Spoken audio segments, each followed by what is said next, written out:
नमस्कार, LK classes आपका स्वागत करता है।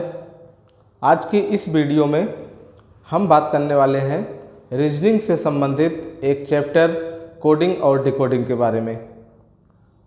दोस्तों, ये कोडिंग और डिकोडिंग होता क्या है, आज के वीडियो में मैं सिर्फ इतना ही बताऊंगा और इसके कुछ बेसिक नीड्स क्या हैं आपको, जो आपको आने चाहिए, जिसका आना बहुत ज़रूरी है। आज के इस वीडियो में यहाँ तक मैं बात करूँगा और इसके बाद अगले वीडियो में 2-4 टुकड़ों में बांट के मैं आपको टाइप ऑफ क्वेश्चंस, किस तरह से क्वेश्चंस पूछे जाते हैं और उनको सॉल्व करने का सबसे बेस्ट और सबसे आसान क्या तरीका होता है, इसके बारे में मैं बात करूँगा। आइए देखते हैं कोडिंग और डिकोडिंग।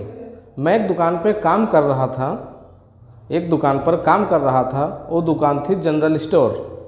वो दुकान थी जनरल स्टोर की। उस दुकान पे एक सौदागर आया और मेरे दुकान के मालिक से पूछा, सर आपको सेब चाहिए? तो उसने कहा हाँ बिल्कुल चाहिए। मैं उसकी बातों को सुन रहा था तो मुझे यही लगा कि हमारे दुकानदार ने उस सौदागर से सेब की डिमांड किया है, कुछ दिनों में सेब आ जाएगा। चलिए, यहाँ तक तो बात समझ में आती है। मैं मांगा था सेब। सेब होता है गोला गोला। सेब का स्ट्रक्चर, बेसिक स्ट्रक्चर गोला होता है। देखिए, अब मैं ठहरा छोटा बच्चा, दुकान पे काम करने वाला। मैं क्या समझा, इस सौदागर ने सेब भेजने की प्रक्रिया को हमारे दुकान के मालिक से, हमारे दुकानदार से तय कर लिया है, कुछ दिनों में सेब आ जाएगा। मैं इंतज़ार किया, वहाँ से 2 बोरी सेब आया। बात यहीं ख़त्म नहीं हुई। मेरे दुकानदार ने मुझसे कहा कि जाओ, वहाँ से 2 बोरी सेब आया है, उसको सुरक्षित उतार कर वहाँ पर गोदाम में रख दो। मैं गया, उतरवा के रख दिया। अब मैं छोटा बच्चा, खाने की प्रवृत्ति होती है, लालची प्रवृत्ति थोड़ा होती है खाने के प्रति। मुझे लगा यार 1-2 सेब इसमें से ले लेना चाहिए, 2 बोरी है तो इसको, मालिक को तो पता नहीं चलेगा। मैंने उसमें से सेब निकाला और मेरे हाथ में क्या दिखा, बम का गोला। मैंने उसमें से सेब निकाला और मेरे हाथ में दिखा क्या, बम का गोला। अब मेरा दिमाग यहाँ से सनका, ये मेरा मालिक मंगाया था सेब, आया है गोला। हमने भी कुछ नहीं बोला। चलिए, अगली बार कुछ दिनों के बाद फिर से वो सौदागर आया। हमारे दुकानदार ने एक डील किया और इस बार उसने केला मंगाया। कुछ इस टाइप से, ऐसे समझ लेते हैं, लंबा केले होते हैं। ठीक, चलिए। अब मैंने तुरंत उनकी बातों को सुनकर इंटेलिजेंस ब्यूरो को फ़ोन लगाया और हमने उनसे सिर्फ यही कहा, सर अभी तो सेब आया था, अब आ रहा है केला, पता नहीं कौन सा होने वाला है खेला। आईबी को मेरी बातें समझ में आ गई। इंटेलिजेंस ब्यूरो आईबी को मेरी बातें समझ में आ गई और धड़ाकर उस दुकान के सामने पूरी फोर्स आ गई। अब इस घटना से आपने कुछ सीखा होगा। कोडिंग डिकोडिंग का मेन चैप्टर का टेक्निकल पॉइंट क्या है, आगे देखते हैं उस टेक्निकल पॉइंट को।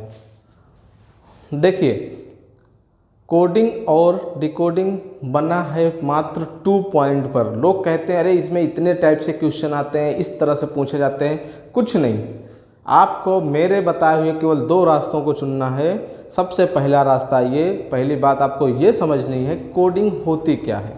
देखिए, कोडिंग ये होती है कि मूल शब्द, किसी भी मूल वस्तु को किसी दूसरे पर्टिकुलर वर्ड, शब्द में, अक्षर में, चिन्ह में, किसी दूसरे चिन्ह में कन्वर्ट कर देना ही कोडिंग कहलाता है।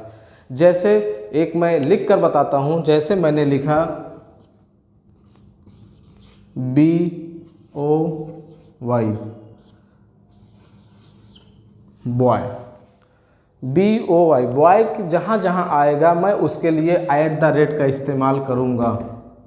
बॉय का जहाँ जहाँ भी आएगा मैं उसके लिए @ का इस्तेमाल करूँगा। और जहाँ जहाँ गर्ल आएगा, जहाँ जहाँ गर्ल आएगा मैं उसके लिए इस हैश का इस्तेमाल करूँगा। तो ये जो बॉय को हमने @ लिख दिया, गर्ल को हमने हैश लिख दिया, यही है कोडिंग की प्रक्रिया, यही है कोडिंग की प्रक्रिया। कैसे? इसको इस तरह से समझ सकते हैं। सबसे पहले आपको ये काम करना है, उसकी लैंग्वेज को पकड़ना है, लैंग्वेज को पकड़ना है, लैंग्वेज मतलब उसकी भाषा को पकड़ना है, भाषा को आपको पकड़ना है। कैसे पकड़ेंगे ये मैं आगे की क्लास में बताऊंगा, वही आपको तरीका सारे बताते चला जाऊंगा कैसे आपको भाषा को पकड़ना है। अभी मैं इंट्रोडक्शन बता रहा हूं, तो इस वजह से इसको आपको जानिए, इसको समझिए, धैर्य से इसको समझने की कोशिश करिए। कैसे? सबसे पहली चीज़ आपको करनी है कि भाषा को पकड़ना है। भाषा को पकड़ने से मेरा यहाँ तात्पर्य ये है कि कोडिंग में किसी भी चीज़ को कोडिंग किस बेस पे की गई है उसको आपको कैप्चर करना है, उसको आपको जानना है। जब आप उसको जान जाएंगे, जब उस लैंग्वेज को पकड़ लेंगे, तो जब भाषा को पकड़ लेंगे तो दूसरी चीज़ आपको ये करना है कि उसी भाषा के अनुसार, उसी भाषा के अनुसार डिकोड करना है।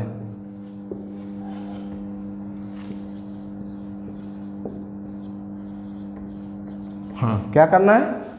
जो आपको पहली चीज़ लैंग्वेज को पकड़ना है, वहाँ पे जो लैंग्वेज आपको दिखेगी उसी लैंग्वेज के अकॉर्डिंग आपको यहाँ बोलना है। जैसे मैं जब उस सौदागर की अभी कहानी बताया, मैं जब छोटा बच्चा था, वो सेब आया तो मैंने देखा गोला आया है। उसके बाद जब उसने केला मांगा तो मैं समझ गया कि केला लंबाई में कोई ऐसे पदार्थ हैं, कोई ऐसे पदार्थ हैं जो दुनिया को खतरा पैदा कर सकते हैं। तो मैं समझ लिया कि लंबा तो हाँ बंदूक होता है, हैंड गन होता है, तोप हो सकती है, गन हो सकता है। तो मैं तुरंत दिमाग लगाया कि ये केला नहीं मंगा रहा, ये गन मंगा रहा, ये बंदूक मंगा रहा है। इसी तरह से आपको यहाँ ये करना है, उस लैंग्वेज को पकड़ना है और उसी लैंग्वेज के अकॉर्डिंग आपको डिकोड कर देना है। जैसे मैंने केला को बंदूक, जैसे मैंने सेब को गोला समझ लिया और उसी के अकॉर्डिंग केला को मैं बंदूक बता दिया, उसी तरह से आपको इस पूरे चैप्टर में यही करना है, लास्ट तक यही करना है। आपके कोडिंग का मूल सार यही है, कोडिंग का मूल सार यही है कि भाषा को पकड़िए, भाषा के अनुसार चेंज कर दीजिए, आपका राइट आंसर आपके सामने रहेगा। ठीक, अब बात करते हैं कोडिंग को कैसे जनरेट किया जाता है, बेसिक आपके रीजनिंग में जो कोडिंग होती है उसके बारे में। आप देखिएगा, आपके स्क्रीन पर ए से जेड तक 26 अक्षर दिख रहे होंगे।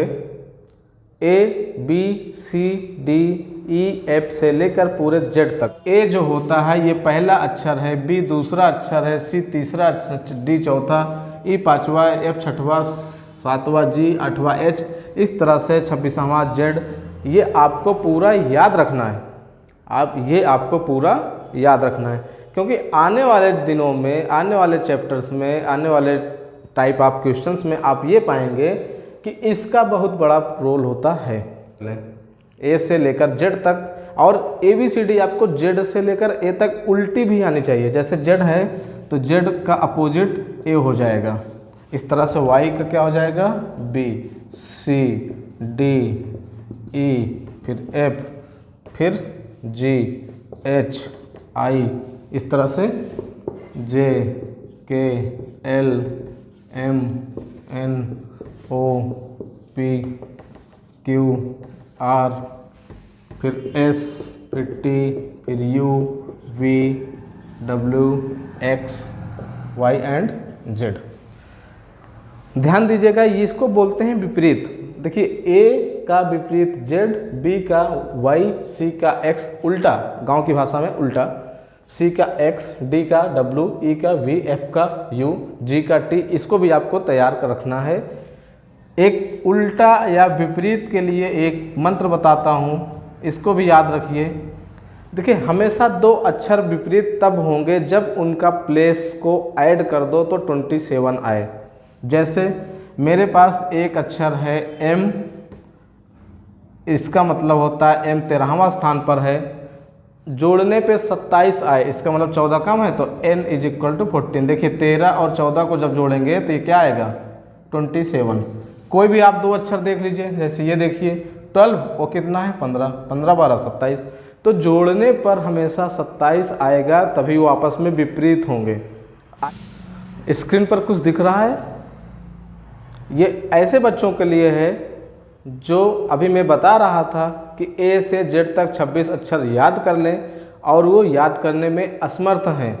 असमर्थ कैसे हैं? वो करना चाहे तो कर सकते हैं, लेकिन वो कहेंगे याद करने का क्या फ़ायदा, जब हम हर चीज़ याद ही कर लेंगे तो समझने का क्या मतलब। तो उनके लिए ये खांसी की सिरप है टेप्सिफ्लोरक्स, और एक ये इजोटी दवा है बुखार की, ठीक है, ये एक टेबलेट है इजोटी। कैसे इसको समझेंगे, ध्यान दीजिएगा। C जो होता है तीसरा अक्षर है, F 6वां है, I 9वां है, L 12वां है, O 15वां, R 18वां, U 21वां, X 24वां। तो पहले मैं इसकी बात कर लेता हूँ, सिफ्लोरक्स जो आपकी खांसी की सिरप है इसकी। कैसे? देखिए, अगर आपको C तीसरा अक्षर पता है तो जाहिर सी बात है C के पहले B आएगा, इसका मतलब B दूसरा होगा। C के बाद D आएगा, इसका मतलब D क्या होगा, चौथा होगा। तो आप उसमें गेस कर लेंगे। जब भी आप क्वेश्चन को सॉल्व करने लगेंगे तो ऊपर ये लिख लें, तो आपको गलत होने की संभावना कम हो जाएगी। कैसे? जैसे L को लेके चलते हैं, L 12वें स्थान पर है। क्वेश्चन में अगर कहीं M लिख के आ गया है, कहीं M का कुछ लिखना है आपको, तो M कैसे पता करेंगे? 13 होता है, IJKLM, M 12वां, L 12वां, तो जाहिर सी बात है M इसके बाद आएगा, O के पहले N आएगा, दो अक्षर बीच में, सबके बीच में दो दो अक्षर का गैप है, ठीक। तो आप इस तरह से बना लेंगे। दूसरी टेबलेट जो मैंने बताया इजोटी के बारे में, EJOTY, ये हर 5वां अक्षर है, ABCD का ये हर 5वां अक्षर है। E5, J10, O15, T20, Y25। इस दोनों की मदद से बीच में आप कहीं भी जा पाएंगे, अगर आपको याद नहीं होता है तो। वैसे मैं बार बार ये कहूँगा कि आप इसको याद कर लें, लर्न कर लें उसके अक्षर और उसके प्लेस को, ठीक। अब मैं आगे की वीडियो में बात करूँगा कि कोडिंग कैसे करते हैं, सॉल्व कैसे करते हैं, भाषा को कैसे पकड़ेंगे और उसी भाषा के अकॉर्डिंग हम कैसे उसको चेंज करेंगे। आज के लिए बस इतना ही, धन्यवाद। चैनल को लाइक और सब्सक्राइब करते रहें और वीडियो को शेयर करते रहें। Thank you.